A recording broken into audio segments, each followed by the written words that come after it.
Pursuant to Section 3, Paragraph 4 of Article 11 of the Constitution, the verified impeachment complaint constitutes the articles of impeachment, and trial by the Senate acting as the impeachment court shall forthwith proceed. Of course, matagal nang didebatihan yung forthwith na yan. Ako, I'm of the opinion na yung prevailing jurisprudence na kapag session break, the impeachment court cannot convene. Yun na yung nangyari. May president ka na, and I think there's already jurisprudence tungkol dyan. Buong naiinip na mga kutsero ang Kamara de Representante.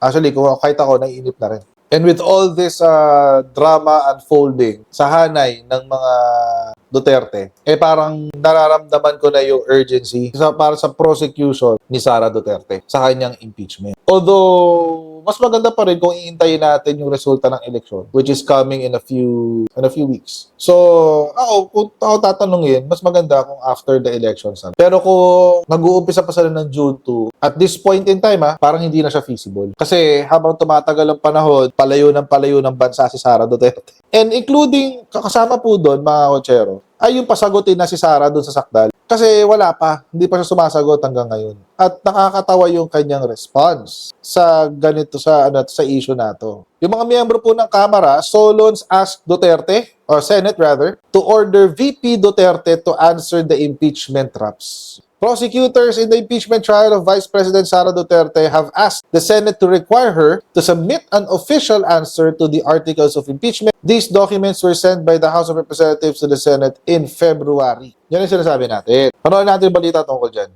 Nang sagutin ni Vice President Sara Duterte ang impeachment complaint laban sa kanya.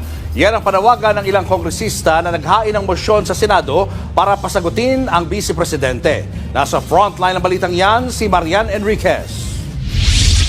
Pinangunahan ni House Minority Leader Nonoy Libanan ang hanay ng House Prosecutors sa paghahain ng mosyon kay Senate President Cheese Escudero para ipag-utos na magsumite ng tugon si Vice President Sara Duterte sa Articles of Impeachment laban sa kanya sa loob ng 10 araw. Tinanggap ng Senado ang mosyon kaninang umaga. Pero base sa naunang inilabas na kalendaryo ng Senado, June 2 pa nakatakda ang presentation ng Articles of Impeachment habang June 4 ang pag-i-issue ng summons. Higit 2 buwan pa yan mula ngayon. Pero ayon sa mga House Prosecutor, June 4 is not 10 days. Napakalayo po niyan. Parang ginigising lang namin, ito yung rules ninyo po. Kung may power sila o wala, we are not pressuring.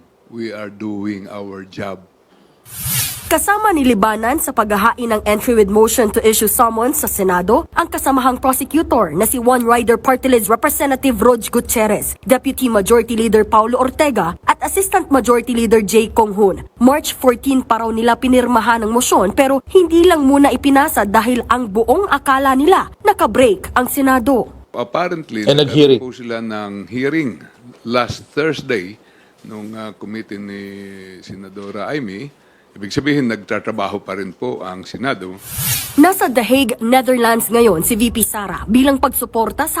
Ayun. So yun yung ano dun eh. Yun yung question mark kasi dun ngayon, mga kotsero. If they can convene for a hearing para sa pagpaparelease o pagpapalaya kay Rodrigo Duterte, bakit hindi nila kayang mag-convene for the impeachment? Parang ngayon, naipit si Cheese kasi pinayagan niya eh. Pinayagan niya tong kay kay Amy Marcos. Naipit ngayon to si Cheese. Kasi mga kotsero, ang excuse ni ni Cheese Escudero yung quorum. Magkakaroon daw ba ng quorum? Kumakandidato yung mga senador, nasa iba't ibang lugar sila, etc. etc.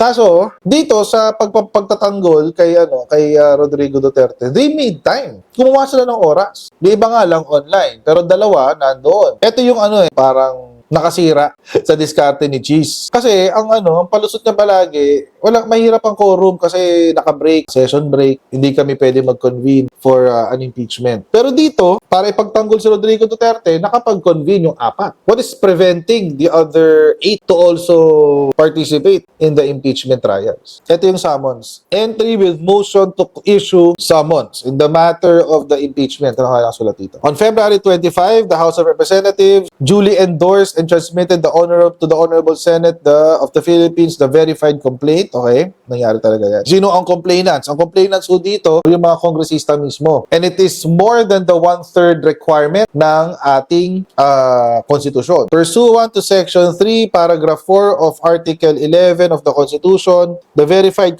impeachment complaint constitutes the articles of impeachment, and trial by the Senate acting as the impeachment court shall forthwith proceed. Of course, matagal nang debatihan yung forthwith na yan. Ako, I'm of the opinion na yung prevailing jurisprudence na kapag session break, the impeachment court cannot convene. Yun na yung nangyari. May president ka na, and I think there's already jurisprudence tungkol dyan. Kaya ako medyo open-minded ako dyan sa session break na yan. But, alam nyo mga kochero, pwede naman kasing ituloy na yung proseso. Ibig sabihin, yung papel, gumagalaw na, kahit wala pa yung mismong impeachment court. Yung trial lang naman ang pwede mong i-postpone based on precedents and jurisprudence. At according sa rules ng Senate, Rule 7 of Resolution number 39 dated March 23, 2011, or the Rules of Procedure on Impeachment Trials published last March 26, 2011, a writ of summons shall be issued to the person impeached, which will notify him or her to appear before the Honorable Impeachment Court and file his or her answer to the articles of impeachment within a non-extendable period of 10 days from receipt thereof. Nakakatawa nga yun Gulat din ako At kahapon. ang Pangulong Rodrigo Duterte na hawak ng International Criminal Court. Kung nasa ibang bansa pa rin daw ang bise, oras na mag-issue ng summons ang Senado, pwede raw niyang ipadala ang kanyang sagot sa pinakamalapit na consulate. Hindi pa raw nakikita ni Senate President Cheese Escudero ang inihaing mosyon ng House Prosecutors. Pero ire-refer na raw ito sa Senate Legal Team at pag-uusapan bukas. Aaksyonan daw nila ito ng naaayon at sa tamang panahon. Merong sagot si Sara Duterte, by the way. Diyan, merong sagot siya dyan. Sa lumabas na dokumento na yan. Nauna pa yung sagot niya sa Hague. Nauna pa yung sagot niya sa Hague bago dito sa Pilipinas. Bilis Parang digital May ng pagbuo ng legal team ni dating Pangulong Rodrigo Duterte, tuloy rin ang paghahanda ni Vice President Sara Duterte sa kanyang impeachment trial. Sinagot din ng vice ang iba pang issue, kabilang ang may kaugnayan kay Senadora Amy Marcos. Mula sa The Hague, Netherlands, nakatutok live si Maris Dumani. Maris? Well, hindi pa raw maiiwan ni Vice President Sara Duterte ang kanyang amang si dating Pangulong Rodrigo Duterte dito sa The Hague, Netherlands hanggat hindi plansyado ang kanilang mga legal na hakbang. At kasabay nga nito, gaya ng sinabi mo, ay inaasikaso rin ng Vice Presidente ang kanyang impeachment case. Habang inaayos ni Vice President Sara Duterte ang bubuo ng legal team ng ama, tuloy naman daw sa paghahanda ang kanyang legal team para sa parating na impeachment trial niya. Okay naman na yung sa impeachment kasi before nangyari yung extraordinary rendition o pagkuha kay Pangulo doon sa Pilipinas, nabuo na yung team ng impeachment. So on that point, okay na sila and they're preparing for trial. Ang dito lang kasi sa ICC, hindi pa mabuo yung team kasi we're waiting for papers for other lawyers. So Lawyers. yun yung kailangan ko matapos.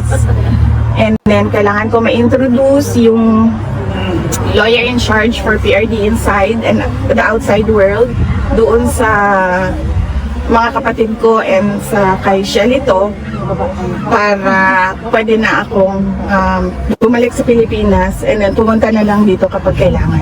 Habang nasa The Hague ang bise, lumabas ang balitang may mga nadiskubre pang karagdagang Yun. mga umano'y kahina-hinalang mga pangalan na recipients ng confidential funds ng Department of Education sa ilalim niya. Di ba, nag-file na sila ng impeachment sa akin and nandiyan na yan sa Senate. And well, they can say what they want to say. And ako din, nag-file na rin si Congressman Pantaleon Alvarez questioning the budget. I can say what I want to say. It doesn't have to be na dahil pinupuna ko sila sa ginagawa nila sa ating bayan, ay kailangan ko din sagutin yung sinasabi nila. Actually, mali ka, Sara Duterte. Kasi sila, walang kaso na related sa impeachment. Wala silang kaso ng katiwalian. Oo, Sara Duterte. Mali ka dun. Spaghetti yun. Sila kasi, ang Kamara, ang kaso sa kanila, yung GAA is a different thing. But sige, sabihin na natin pareho. Ang kaso nila sa GAA, it is not even an impeachable offense. And they cannot be impeached. Yung Kamara cannot be impeached. Pero si Sara Duterte, mga Kuchero, meron siyang mga kaso ng katiwalian. 73.287 millions sa confidential fund. Huwag natin kalimutan, mga Kuchero, na ganun ho ang sistema, na may ganun hong angle. At sana ho, mga Kuchero, gumalaw na ang baso ng Senado. Kahit hindi pa yung trial mismo, kahit yung ano lang, kahit yung proseso lang, pagalawin na nila yung proseso. Kasi kailangan na talagang gawin ng Senado yung bagay na yan. Maging fair naman sila sa taong bayan. Kasi tayo, humihingi tayo ng hustisya at sila ay nagmamatigas at hindi nakikinig. At tinatawag nila yung sarili nilang representante ng taong bayan, dapat sundin nila yung gustong mangyari ng taong bayan. At ang gusto na mangyari ng taong bayan, pagalawin na ang impeachment.